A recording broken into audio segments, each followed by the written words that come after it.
Good morning, everybody. I hope you're all well. My name's Jamie, and I head up the EM3 Growth Hub. And I'd just like to give you a little bit of background information on the Growth Hub, just in case that you are new. We are a fully funded business support service. We provide advice, coaching, webinars, signposting, etc., to small to medium enterprises. Our mission is to help you to recover, adapt, and develop sustainable growth after COVID, and to become more productive and profitable. All businesses at any stage of their development can access and benefit from the Enterprise M3 Growth Hub services, including the information bank, the resource network, and the helpline. Additionally, there is specialist growth advice service targeted at businesses operating within the key sectors, which is a free personal service for businesses associated with the Enterprise M3 key sectors, and it aims to connect businesses with experts to help their growth plans. Now, I'd like to introduce our speaker today, who is Pascal Fintoni, and he will be discussing how to get your digital marketing ready for 2021. And if you could please just, ask questions as you go along. I'm sure Pascal will be more than happy to assist. So if I can introduce Pascal.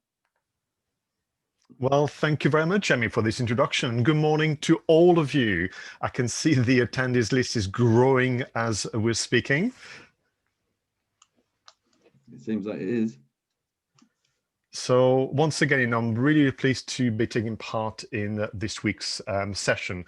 And as mentioned by Jamie to all of you, we want to make this as interactive as possible, as helpful as possible. So I don't want to leave this session without answering all your questions. It would be just the gift of knowledge is what Jamie and I have in mind, supported by our colleagues Rose and Ian behind the scenes as well. So once again, big thank you for people for attending today, because I know that the diary, it can be busy this time of year. So appreciate you taking the time to be with us. So what I'm going to do, Jimmy, I hope you don't mind, but there's a lot to cover and I want to leave as much time as possible for questions and answers. So I'm going to go straight into screen share mode. I've brought some visual aids with me, and really I'm super keen to share, what we think we understand about the wonders of online marketing.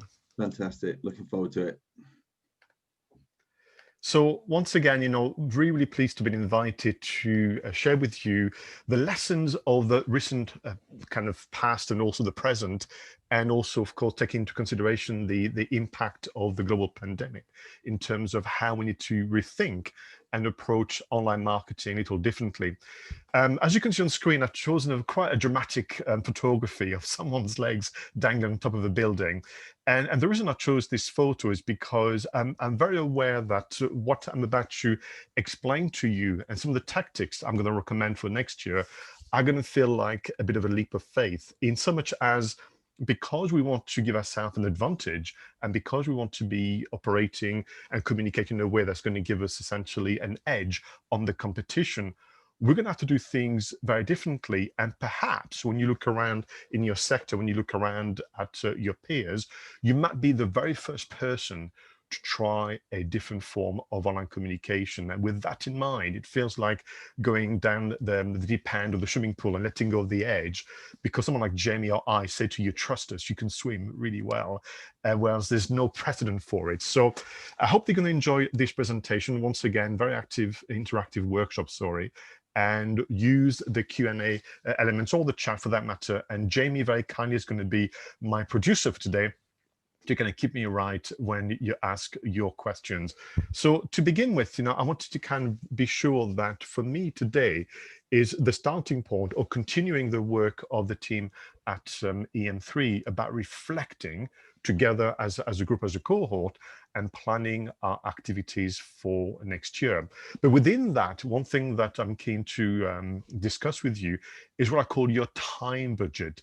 So the number one lesson of the recent past has been that on occasion, our online marketing plans are far too ambitious compared to the time allocation or the time available to us. So what is really interesting is to kind of let go of what others are up to and just stick to what you should be doing, informed by the time budget. So to begin with, first question of today, to kind of get the conversation going, in the chat box, can you put down for me honestly and truthfully, how many hours a week can you spend on marketing your business? Just a figure that, you know, comes to mind. So I'm just going to bring the chat box up so I can see the replies for you. But if you were to be honest, so we've got Paola saying 2-3 hours. Thank you very much for that.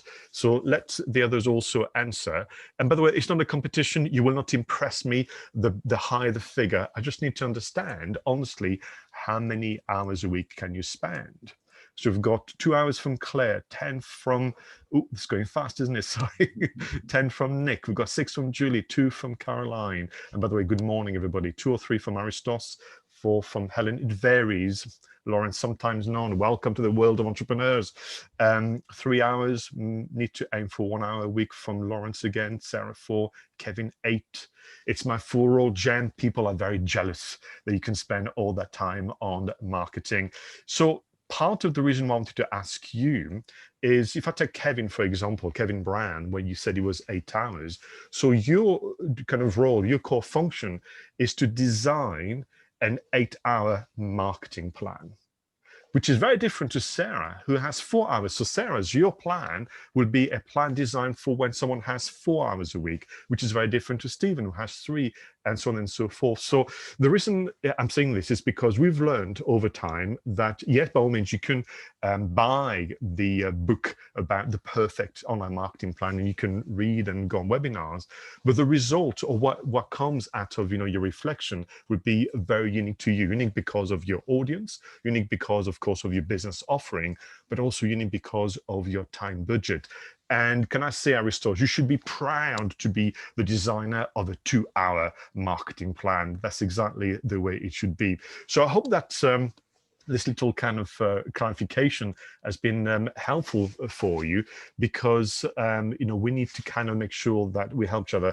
And Lawrence, thank you very much for the reminder as well. Yes, when you go on the chat, can you please select on the drop-down menu panelist and attendees?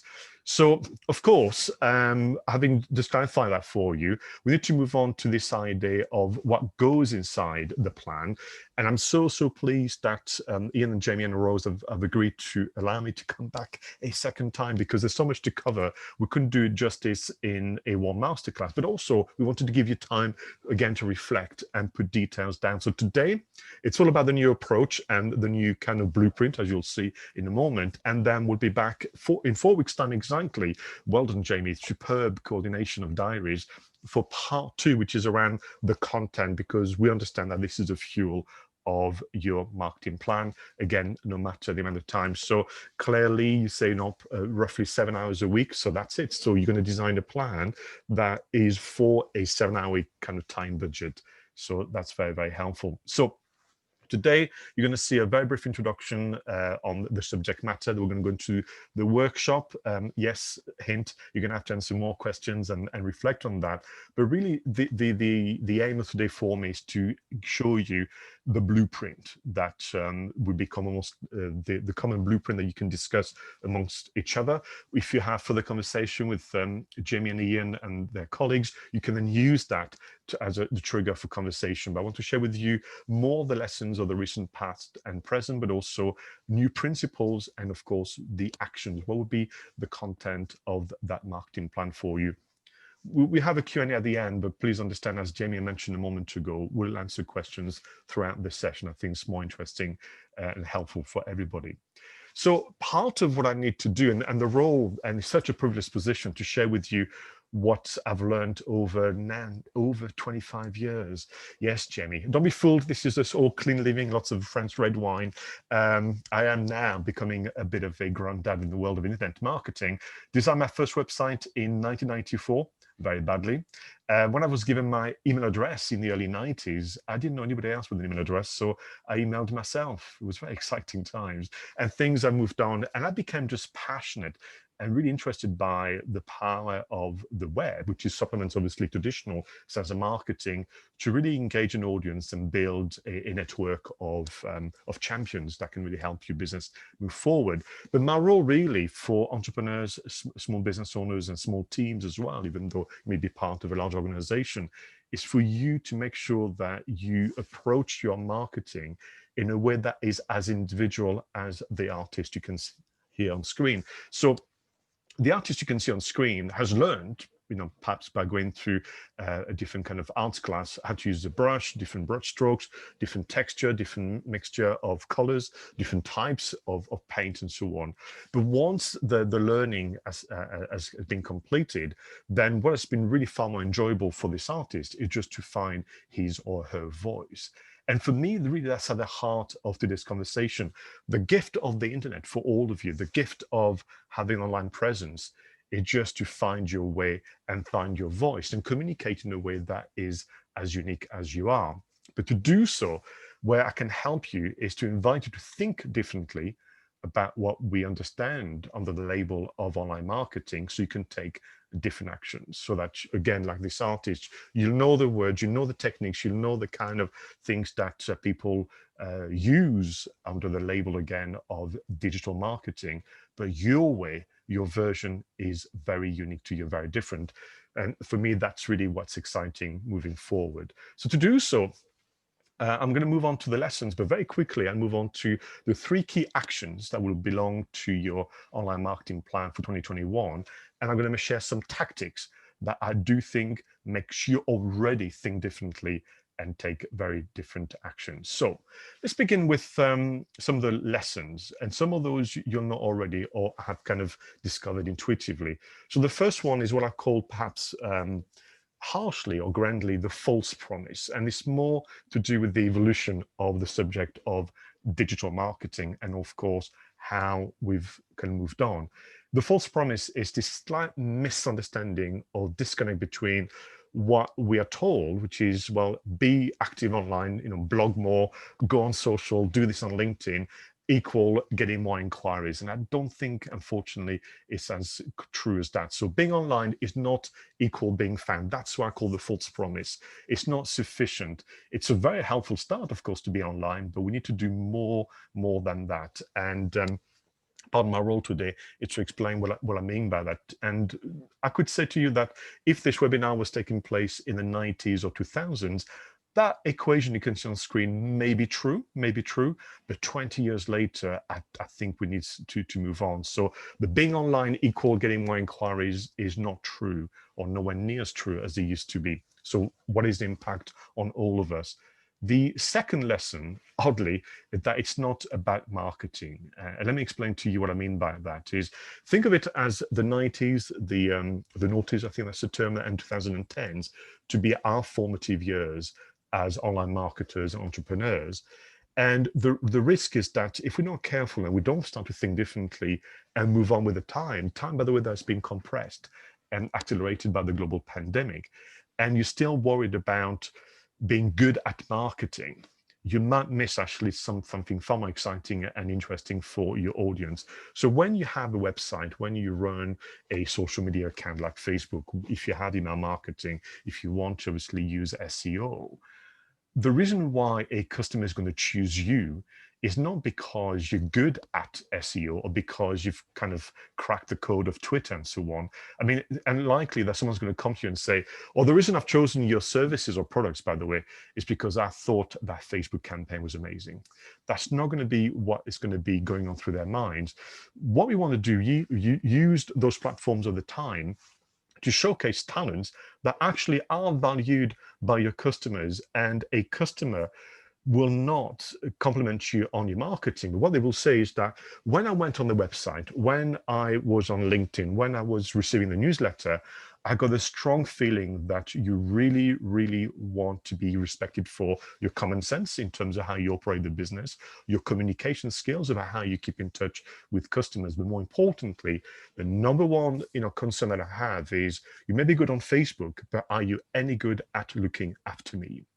And for all of you, the number one kind of compliment, the number one praise that you want to receive from your customers when they access information online is, just based on the information I could glean from the internet, I can't wait to be looked after by you. Which I know sounds like a very, very grand and ambitious goal, but that's one that already helps you think very, very differently. You want to be complimented by the future experience that you managed to summarize on the internet. The way you run your LinkedIn page makes me want to work with you, not the fact that you know everything there is to know about LinkedIn. I hope that makes sense, but that's one of the lessons. I think it's just a natural maturation, evolution of the subject matter. Pascal, just quickly, can I just jump Please. in today? Just with that, everything that you said, how important is it really that you've got confidence in your product and service first before you start shouting about it, and also the importance of having, you kind of touched on it there, your own identity and personality, so people engage with you as a kind of an ethos rather than a corporation or a shop window.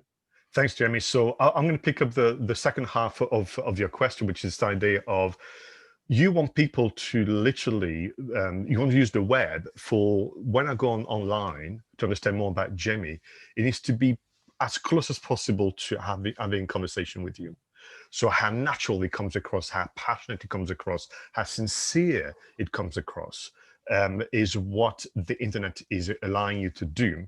So back to then your first comment, it is true, which is why this is important to talk about, that the web is also used by people who overpromise and underdeliver.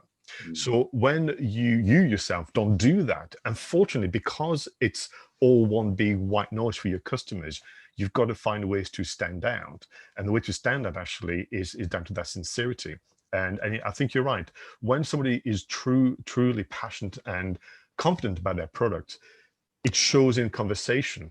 And what is interesting, I use that sometime, interesting, we'll use it on the 12th of January as a concept. One thing that people can be guilty of when it comes to the online marketing is what I call under-communication. That is to say that if I was to meet you face-to-face, Jamie, and I mean, use you as an example, but that's true for anybody out there, the way in which you present the products and services is spot on. But then when I go online, maybe a day later, because I told my friends, by the way, that Jamie, you should really see that guy was amazing. When I go online, I feel a little shortchanged. It's a bit too succinct, it's a bit jargony, it's a bit cold, and so on and so forth. So part of it is that connection with, we are at our best in conversation mode. And what you're trying to do with the internet is give people a flavor of that future conversation. I suppose there's that word that's used quite a lot, but often sort of, or not very often realized sometimes, is that authenticity. Yeah. Being authentic in what it is that you're saying, so that people can get that organically. And often that is an organic thing, isn't it? You can't really fabricate authenticity. It is, yeah, and I think it's a difficult term sometimes to explain, because people say, so how do I learn this? How do I package that? I said, no, just the way you are, face to face. And I'm very aware that this year has been difficult to be face to face, for this to become the spark of. People said to me all the time, I don't know what to put on the website. I said, well, just put a summary of the last conversation you've had with a lovely customer. So yeah, the being online with more video call, video meetings is what people need to do. So thanks, Jamie, for that, because that clarifies the thing. So the third and final lesson then is, since it's not about marketing, well, what is it about? And what it's about is for you to design and craft, your own online reputation. So back to what Jamie was saying, is you want the internet to mirror and be an echo of what you want people to believe about you. And we now understand how to shape this. We now understand how to organize our time. So if I go back to the chat box again, and we had Stephen Carter saying, I've got 3 hours a week. So we need to put together a plan where those 3 hours are used really well, wisely and smartly, to drive inquiries. But that actually doesn't require Stephen Carter to be online all the time. And that's really important for all of you. I mean, Lawrence Martin mentioned a moment ago, sometimes none, because I'm sure you're too busy looking after customers to look after the business. So for all of us small business, small team members, we need to find a version of online marketing that is not dependent on us to always fuel and shove the calls into the engine. So online reputation management is a term that you're going to see or hear more and more, if not already, which is going to essentially take on this the role of what used to be called digital marketing only a few months or a few years ago. So like I say, we're in luck. So if you have pen and paper in front of you, feel free to draw this. It'd be a good memento to this session. But I'm sure you've come across the concept of the sales funnel or customer journey. You may have different terms. And the idea being that, you know who your ideal customer is. in fact, guess what the next question is going to be? And we need to get an inquiry, or for some of those who may be able to get a sale. And what we're going to do with online reputation management, we're going to use a 3-stage approach to get someone who a moment ago didn't know we existed to become trusted, so that they make that inquiry or ask for further clarification. So with that in mind, could I ask our lovely attendees today, using the panelist and attendees section option on your chat, who is your ideal customer? That's something that Jimmy and I can use actually today. But can you write down quickly your ideal customers? I'm going to put down my ideal customer. So these are my ideal customer, and my role for 2021 is to design a program of activities, which I'm going to call online reputation management, so that within my time budget, I get more of my ideal customers to hear about me. So we've got Julie, adult college and university students, excellent. Paola, operations engineer, I like the precision. So Nick, can you give me a sector? That would be helpful. Thank you very much. Decision maker, head of function. Lawrence, we've got small business with growing pains. Any particular sectors you've got a strong track record in, Lawrence? Claire, anyone interested in local produce? So Claire, first lesson in marketing, the word anyone is not to be used. So do you have an individual? If you think back the last week or so, Claire, was there anyone in particular that jumped out? Procurement, as in Nick, procurement officers, I suspect, yeah? Claire, people have achy muscles. All of us, we've been sat too long this year. Thank you, Haley. Athletes, club, sports event, community innovation and technology. No particular sector, Lawrence, that's fine. So head of procurement for Nick, excellent. So with that ideal customer in mind, your job is to be discovered by people that don't know you exist. That's a bit of a kind of black and white scenario, but that's what happens. And remember, the false promise is those individuals who don't know you exist will not discover you quickly enough by just you putting more content on the website or by just putting some clever post on Facebook. Unfortunately, it doesn't quite work like that, or it's just too slow. But also this method relies on you all the time. We need to kind of crank it up a bit. So what I'm going to do is show you the 3 stages of a customer journey using terms that are invented, so feel free to change them as you see fit. And then I'll explain to you the difference between them. So the first one, to be discovered, you need to work on your visibility. That's a pack of actions, if you will, and we'll discuss the options for you. The next stage is, of course, to work on your credibility, which is the one that I think people are most familiar with. This is a bit about keeping things, fresh on the website and so on. But particularly because what's happened this year, but what's coming anyway, we need to work on our interactivity. So these are the 3 stages of a customer journey of the sales funnel. The one in the middle, credibility, is the one that people know well, because that's the one that you've been practicing for many years. Updating your website, keeping the Facebook page or LinkedIn profile up to date, putting content on your Google Maps entry, and so on. So anything that's to do with populating your platform with more content is working on your credibility. Hence the false promise. Working on your credibility does not make you visible or not swiftly enough. Visibility is when your content is present on someone else's website. Visibility is when your Facebook post is shared by somebody else and is seen for the first time by their network. Even better, for your content to be actually posted on someone else's LinkedIn profile. Your video is on someone else's YouTube channel and so on. So you can see that the concept. So visibility is about others sharing your content on their platform. Credibility is about when you create content that goes on your platform. But that's not enough. If that's all you do, and people go on the website or they go on LinkedIn, and what are they supposed to do next? If you don't create your own luck, people can just go, I'll do it next week. I'm a bit busy. So we need to move for conversion by having conversations. And interactivity is what you've all been practicing this year. Webinars, live sessions, good email marketing. You need to make yourself available for further questions and for further clarification, as you would if we had the pleasure of face-to-face interaction. And can I just add that this is non-negotiable. You can't, this is not pick and mix. You have to do all 3 sessions. But when, for example, I'm going to scroll back up to when, Helen, a moment ago, you said that you had 4 hours a week on your digital marketing, or as we call it now, online reputation management. You need to at least spend 2 hours on visibility. No, I would say if you can do more, but that's really important. So to give you an example, for every article that you may create, Helen, to go on your website, another one is to go on my website, if I am indeed the right, obviously a PR partner for you. So these are the 3 stages that I want to explore with you more thoroughly. I give you some details and some tactics, but that's really quite important. So before I move on to the details, can I ask your reaction, asking attendees, and indeed Jamie, for now, is that plausible? Is that plausible that that would be different to begin with, but give you more success, because we're going to spread ourselves more equitably, but importantly, we're going to be working on visibility. We're going to get others to really make us discover it for the first time. So if I use, I'll go back down.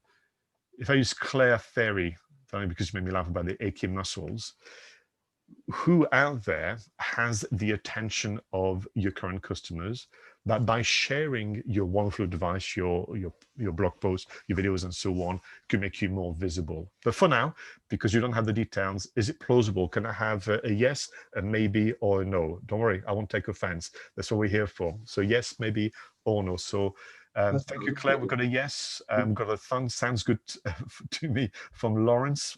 Thank you. Yes. Don't feel that you have to please me today, but just to make sure that we are at least on the right tracks. Pascal, Okay, while we thanks, wait, Kevin. Please.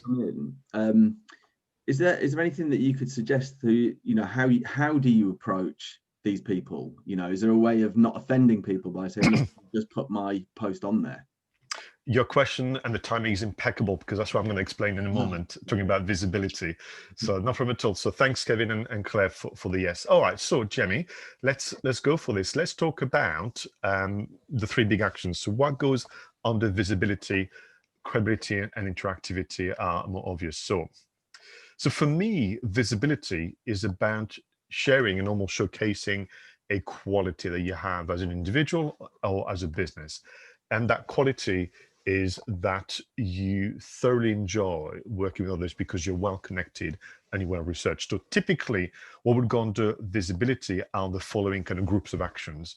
Direct marketing. So you're going to be featured on someone else's e-newsletter, or indeed printed newsletter, Jamie, if they still use that. Many do, still with great success. You might be invited to be a guest on their podcast, on their blog, on their YouTube series, and that kind of things. And we'll discuss how that works. Something that coined guest marketing, as in you're the guest and that helps you market your business. I mean, within that, of course, Jamie, when we can go back to it, you can be a guest on an event or a networking club and that kind of things. Social selling. I'm not a big fan of the term, but it's kind of is around, so I thought I'll use it today, but asking for introductions. Absolutely right. So if you know that somebody has connections in the world of procurement, I mentioned a moment ago, then asking for introduction is part of your visibility. And then finally, the one that people are very familiar with, PR and paid promotions. So knowing which publications, or indeed which news websites, or indeed which hub, if I may use the term, your customers are likely to gravitate around, then you can negotiate a presence through sharing good stories and press releases, or pay for the space. So these are the 4 kind of groups of actions. I call them sometimes channels or tools.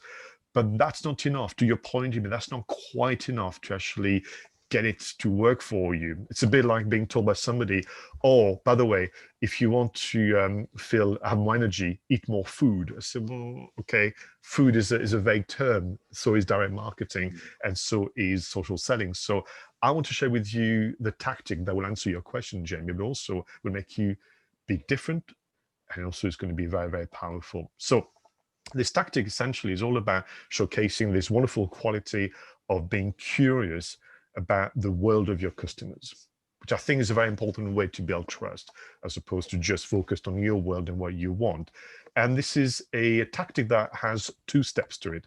That's very, very important. So step 1 is you're going to give yourself almost a research project. You're going to essentially, on behalf of your customers, ideal customers, some of them who don't know you yet, you're going to give yourself a research project and say, I know, or I sense that you, my wonderful customers, are curious or concerned or looking forward to something in particular. And what I'm going to do, I'm going to spend some time to research what is already available on the web. So essentially, you're going to give yourself a big almighty curation project. And as indicated by this very crude diagram, I want the curation or the research project, Jamie, to be multimedia. You're going to be researching podcasts. People should listen to videos they should watch, ebooks they should read, infographics they should consult, articles they should read. You're going to really start to become this go-to librarian on the subject of fill the blank. So for this to work, ideally, it can't be a research project about what you know inside out. That's a little off. But so in my case, you could argue I build my brand and specialism in digital marketing, but I know that people ask me a lot about, well, what's happening with AI? What's happening with,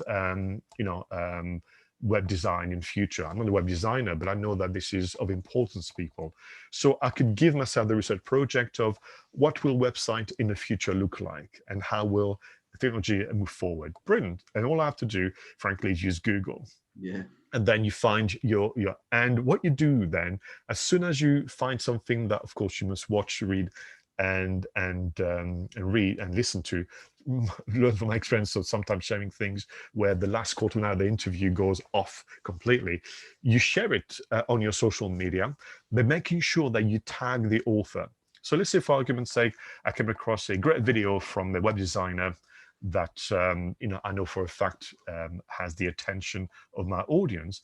I share the video on LinkedIn for me, on Facebook and Twitter, but I make sure that the author video is tagged, because what they're going to get is a little alert saying, this guy you've never heard of, Pascal Fintoni, has shared your content. And you do that for as long as the subject matter warrants it. But I would say a good research project, you should do this for at least a month. Having done so, and I think, for me, I would always argue, have a core theme informed by things like, the questions, the updates, and the trends of the time. Having done so, some of those authors, Jamie, will get back to you and say, thank you very much, Jamie, for sharing our video. Thank you for sharing the article. Thank you for sharing the podcast. And when they do so, when those who you've shared get back in touch, then you move on to step 2. And step 2 is as follows. You're more than welcome. Your podcast was really interesting. In fact, I have more questions for you on behalf of my audience. Would you like to join me on my video series where I can ask you more questions? And that's, how you do it, Jamie, to answer your questions about the how do you go about it in an elegant and not too creepy way. So to begin with, you've already shown your ethics and your worth by sharing their content. That's not step number 1. By the way, by which time they are already saying thank you, therefore your visibility with their network is increasing. But then we move on to step 2, and in my case, I interview this incredible web designer who has kind of understood where we're going with web experience in the future. Then you move on to having a chat about the subject matter that is of interest to you. But once this video is available online and you send your thank you email to this wonderful guest of yours, what are they going to do? They share it on to their network. And that's the power, isn't it, of developing that network and the opportunities that arise just from knowing people. That's right. That's right. So you have 3 options as the host of this chat. And by the way, these are conversations, Jamie. I want really our guests today to understand that I'm not asking people to do any more than just have a conversation about a subject matter you find interesting with interesting people. That's it. That's all we're doing here. That's the key thing. I think sometimes you can try to absorb too much when in fact, in those smaller bite-sized chunks, as you just saying, it kind of just helps you along that way, and you can build in more later on.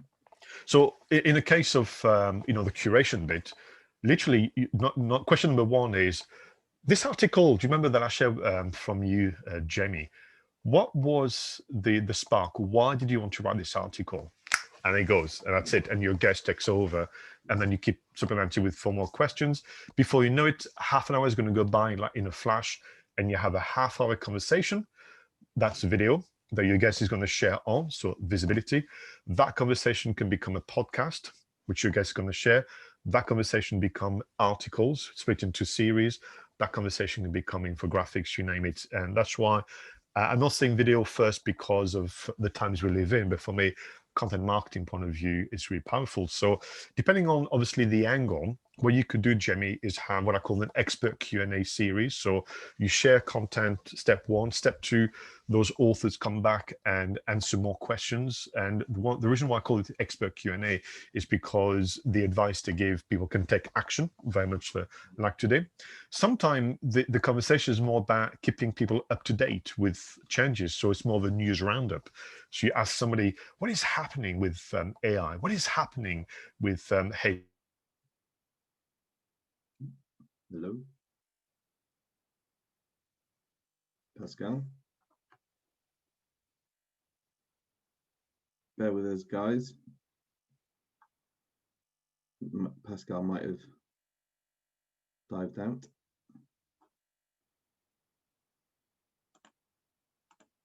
How to use Facebook advertising better. Pascal, I'm so sorry, but I think your camera had cut off. Oh, am I back? I think, yeah, you're back now. Yeah, so we just missed out. Just as you were going through the roundup series. Okay. It cut off.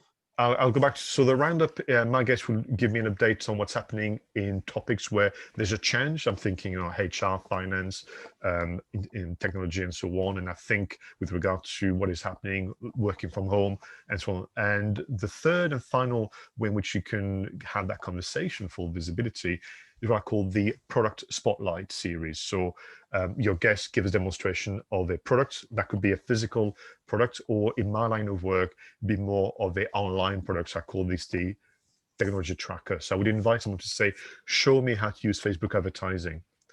Show me how to use Microsoft Office online. You know, that could be the kind of conversation we can have. But my goal as a kind of marketer is for my guest to do the marketing for me, for visibility.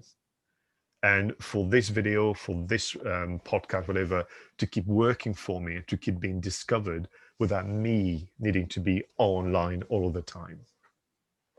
One quick thing though, Pascal, with all of this, because I know there's a lot of video content or perhaps recorded content, and you know, if you felt uncomfortable or you felt that you didn't have that technology, you know, could you do it in a different way? So is it more like a readable version, or would you recommend actually the video because you get to know? I have to recommend video because of the multi-use and the multi-repurposing. So I'm saying nothing wrong if you want to start with the written form, but it's a lot of work to begin with, a lot of work. So video could gives you the podcast because you can strip out the audio. Video gives you the transcript, which gives you the blog series. And of course, out of that gives you extract and teaser content and so on. So I hear, and you're absolutely right, Jimmy, to bring up, you know, the sense of hesitation. But we are in 2020, 2021. We've had a global pandemic where people have been online a lot. I think we've practiced video calls, and don't let your own hesitation and nerves cheat you of amazing content, because as a result of which your audience are going to miss out as well. I hope that's all right to say it that way. Yeah, no, it's brilliant. It's just I know what it's like sometimes, particularly if you're not used to it. Actually getting your video out there, it can be quite a self-conscious thing. You know, you could be, you know, it's quite a vulnerable position as well for a lot of people. I understand, and every single person that I've interviewed, so as part of my work, Jamie, I interview podcasters and essentially ask them, how did you do it, or how do you do what you do? And without fail, all of them, even bloggers, you know, even people who write for the web, book authors and so on, they will share how nervous they were, you know, to being judged by others and what their peers will think of them and so on. But once you work through it, to be honest with you, the conversation is so enjoyable Yeah. That's your memory. That's what you remember. You remember having the chat with Jamie, thinking, and as I'm talking to you and I'm remembering, I'm smiling because my memory is having a great time. And then it goes out, and then my guests share it onto their LinkedIn and Twitter and Facebook page, and then you get the comments of thank yous and so on. That's really what happens. Yeah. And I what guess is lovely, I was just saying what you're saying ultimately though is once you've got going and you get over those initial nerves again, it's just a question of doing it, isn't it? And getting used to it. yeah, absolutely. And what is lovely as well is, remember we talked about this idea of your audience will choose you because the way you communicate makes them want to be looked after by you. Yeah. And there's nothing better than video for that. For me, let me give you a bit of a sentence that I use sometime in workshops for our guests as well today: to be seen and heard being helpful. That's the job really of someone who is into online reputation management, as opposed to online marketing, which is a conversation which is about what is the SEO hack or social media trick. Absolutely. And you've got a lovely comment here from Haley as well, just saying, although it is nerve-wracking, it's also the best for people to see what an item is or how something Yeah, works, etc. yeah. And what is lovely as well about what's happened this year, I mean, even in news and media company have had to step back a bit from their production value. It's really now the simplest video works because it's all about the energy and the back and forth between you and your guest or guest if you've done a panel discussion. So I'm going to move on to obviously credibility and interactivity, but please people do and add questions if you have them, and then because I want to make sure that we're true to the time allocation today. So if you had to take anything away today, and you take on board the visibility tactic, which I've coined essentially expert series, you are already way ahead of your competitors, way ahead of your competitors. Because once you do that, everything flows into credibility and interactivity. So let's say, for argument's sake, that you have been curating subject about a topic of interest to your audience. Then those who've said thank you for the curation become your guest, as a result of which have shared your content, whether it's article series or video series. You're becoming discovered. So a moment ago, I didn't know you existed. Then someone that I trust and respect on LinkedIn says, hey, I was a guest, and Jamie Ross and I had a great conversation on fill the blank of the subject matter. I said, where the hell is Jamie? So that's the next stage. We're going to move on to credibility. This one, you know it well, all of you, because you've been practicing for years. You're going to be nurturing your website. You're going to be looking after your social media platforms. You're going to have a YouTube channel, even just because you need to publish your expert interviews somewhere. And please, all of you, where possible, start to get into the habit of nurturing and running your Google Maps entry, which you get through the free Google My Business account. I know it's got different names. Sadly, it should be called the same thing for everybody. But so you get a Google My Business account to get that red pin and then put information on there. But again, these are the tools and the channels. But what are the tactics? This is where we're going to be busy next time, talking about the content that's going to go on those platforms to look after your credibility. Just to give you something to think about for next time, you saw that in visibility, the quality you want to showcase is that of the of being curious. What we want to do with credibility is essentially show that we want to be useful, and we want to make sure that somebody becomes an informed future customer before they get to contact you. I don't want you to kind of get confused. Your job is not to persuade somebody by using clever words, colors, and artifacts. For somebody to kind of go, wow, the way this business owner or individual wishes to be useful via their website, social media, YouTube, and Google Maps makes me want to work with them and know more. But just to give you something to think about, the kind of useful content we'll be discussing next time would be case studies, but with a difference. I'm sure by now you realize that I don't do things as by the book. Company updates with a difference, industry news, which are essentially close cousin to some of those expert series you'll be doing.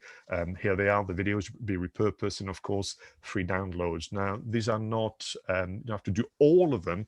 These are kind of good ideas for you to go away, which is What is the evolution of a case study all the way down to free downloads? Again, to be seen and heard being helpful, really important for all of you. All right, so I'm going to close with interactivity, Jamie, and then we'll invite questions from our friends today. Again, this one is pretty obvious, particularly with the year that we've had, all of us. So I discovered you a moment ago, Jamie. I didn't know you existed through one of my contacts. I've been on the website. Well done, Jamie. Website is pretty good, actually. I even checked your LinkedIn profile. You seem to be helpful. You seem to be driven by good ethics, honesty, and sincerity. But not only that, but on your website and on LinkedIn, you make very clear offers that I can get in touch with you and ask you more questions. And that to me is a lesson of the recent past. Just because you have a contact us page on the website is not enough to be seen and heard being helpful. The contact us page is just functional, it's convenient. I mean, for some of us, and I'm guilty of that to a point, I'm changing next year, it has the appeal of a tax return form, forms to fill in and whatever. So what I want to do is remind you that when it comes to interactivity, the quality that you want to show is that you're present, or certainly you're available, and that this website is not something that you kind of go on every so often. But more importantly for me is that there are some very clear offers for me to interact with you, Jamie. I'll come on to that in a moment. So to begin with, you will make me an offer to join your mailing list, but you're going to work on it, because with respect, this is 2021. I've been there, done that, been burnt by being spammed to death by others. Why should I choose you in my marketing campaign? Because of course the content is more helpful. Before pandemic, you could organize a meetup. So you would say to me, Pascal, if you want to meet me, ask me more questions, you're in luck. I'm either hosting or taking part in a meetup. This is the date, the time, and the location. Or we could have a more structured kind of meeting where you're going to give me a briefing, you're going to teach me something brand new. I think the more likely kind of initiative is going to be you're going to go and organize a webinar, or you're going to go live on social media. So again, those three, which I think are in line with what we can do in terms of where we can be with people, are the tools. But what is the tactic? And for me, the tactic is so simple that you're going to say, well, I wish I'd done it sooner, which is usually the case with people. What I want you to understand is, for interactivity, I need you to guide me, I need to tell me, and therefore part of what you need to do, all of you, in the next few weeks, early January, can you commit to regular online sessions? Can you have a diary? Are you going to tell me, Jamie, that on that date and on that time, you can jump in and I can answer your questions? And interestingly, you don't have to prep much, Jamie. You just say, Friday, 11 o'clock, coffee and a chat with Jamie. That's it. And what is interesting from a kind of buyer behavior and psychology point of view, just the offer is enough for me to trust you more than the others who just have a contact us page. It's really interesting point, because many moons ago I worked in health and fitness, and when we set up a group exercise class, it'd be terrible attendance, but it's about that consistency. And then over a period of time it'd build and build, but you had to be present. Everything you said you had to do, and I imagine that's exactly the same That's right. The hardest thing is this one, to make those sessions so simple that for you, Jamie, they're not particularly inspiring. It's like, really? All I'm going to do every Friday, 11 o'clock, I'm going to go on Facebook Live and just literally say, right, that's it. You can prep and you can have some news updates. Of course you will, but they're so simple, but they are done often. So it could be weekly, it could be fortnightly. I think fortnightly is minimum. And they're done well because essentially you're just being yourself. There's nothing, kind of contrary. There's no kind of weird stuff going on. And for me, that's been the wake-up call, because Jamie, that I come from video production background, and to learn to simplify and simplify again and simplify even more to the point where there's nothing left but just on and chat. It's been really hard work for me, but the results speak for themselves compared to what I see out there. So that's kind of interesting. And just to give you kind of an image, really, is this idea of those sessions when people leave, they'll tell others, say, "Oh, you should have been in that coffee and chat with Jamie. We had such a blast, and the answers he gave were great, and it wasn't kind of too contrived or too polished." Really, when is the next one? Yeah, yeah, absolutely. And for all of us as well, it's this idea of, and my customers tell me, but I'm just repeating the same thing over and over again. I say, you are for you, but for your customers, that's the first time they've heard it. And that's also, kind of a hard one to get your head around. So as a concept, you can kind of look into that. So that's as much as I wanted to share in a kind of presentation way, Jamie, the three stages of a customer journey, the new concept and principles, but ultimately it's all to do with this idea of the practices of 2010, 2015 were already on their way out. And what the pandemic has done, Jimmy, is just brought forward the 2025 practices almost in one fell swoop. And what I've described to all of you today, which I hope has been helpful, is just a thinking differently so that you can take different actions. Yeah, thank you, Pascal. I mean, do you know what I thought it was incredibly interesting, and particularly around, that focus around personality, authenticity, and trying to showcase that, and through these interactions that you've suggested, really enhances that and the power of that authenticity and personality. I think that's really incredible. I know Super. we've got a couple of questions that I wanted Okay. one of which was from Julie, and she says, I'm following someone on Facebook and her website who has set up her business in exactly the same way as I am currently working on. Could you give an example of a question that you could post on her Facebook?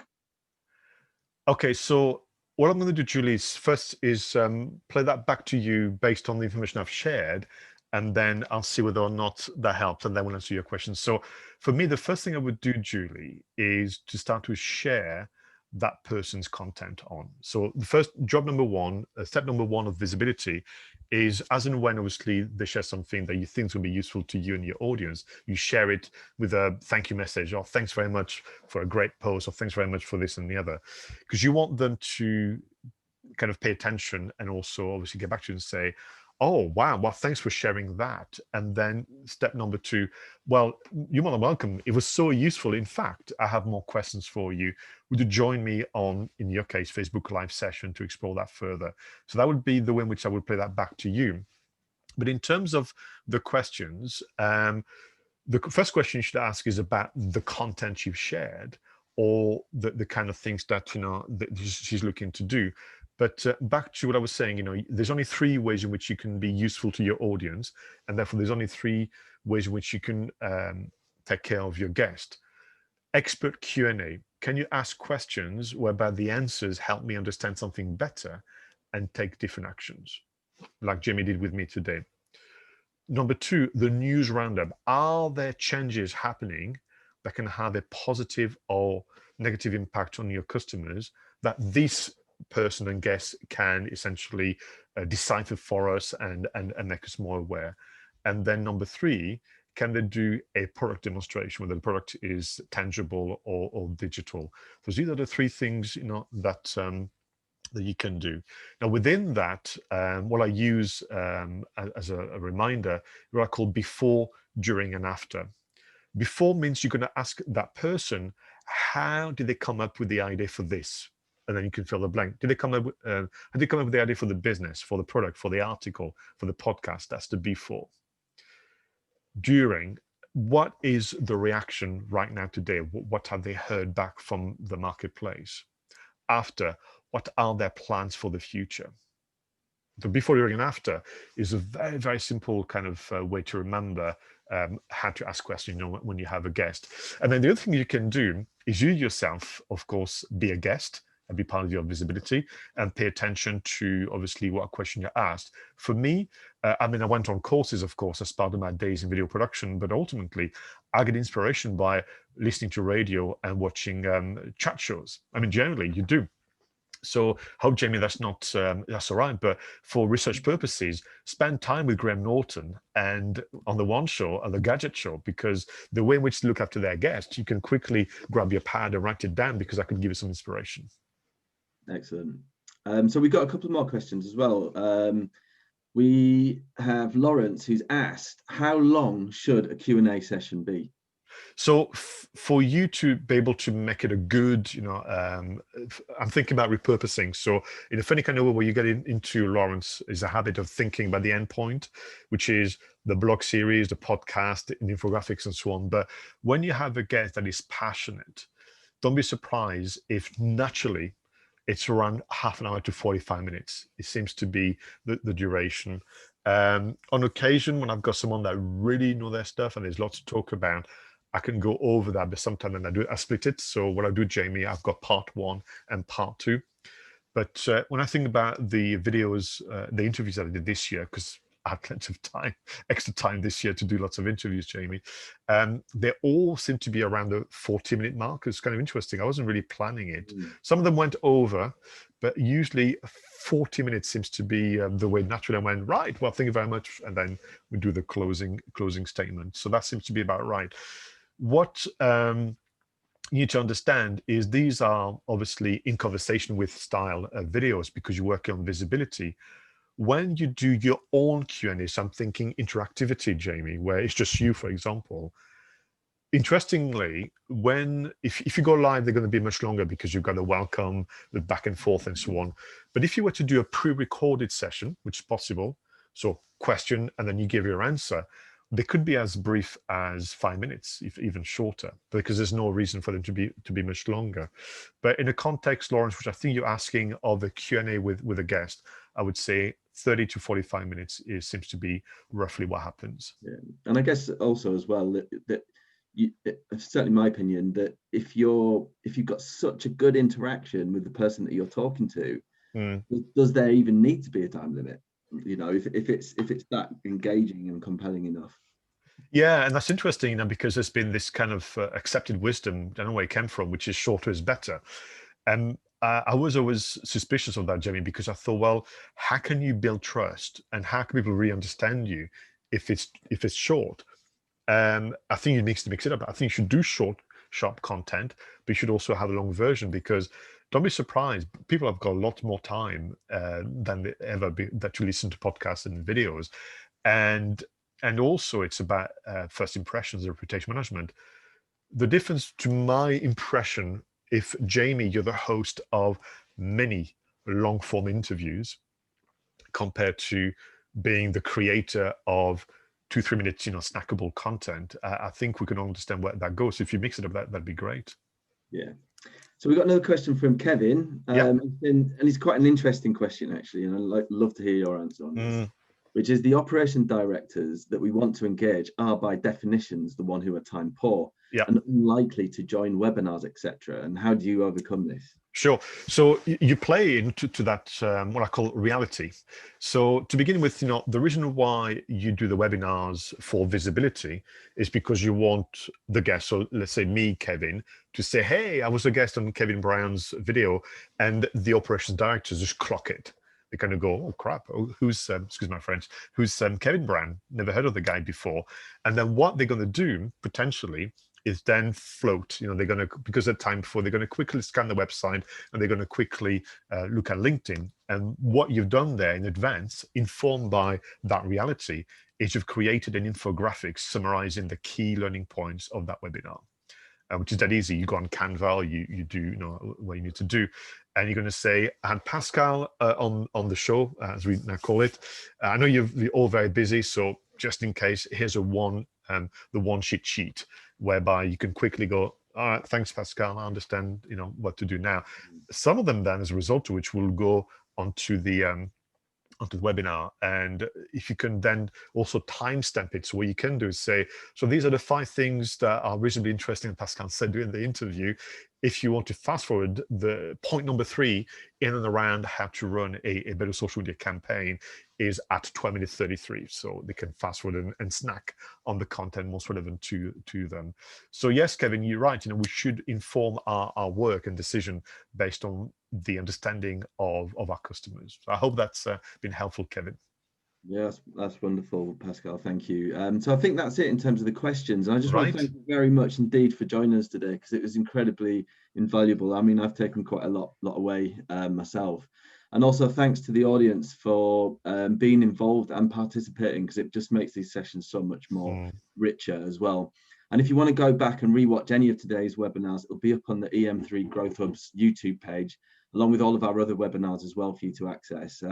But please be sure to enjoy and join in on the second part of this webinar in January on the 12th, and it's at 10 a.m. where Pascal will build on the themes discussed today. So thank you very much, and we'll see you next time. Bye, everyone. Bye-bye.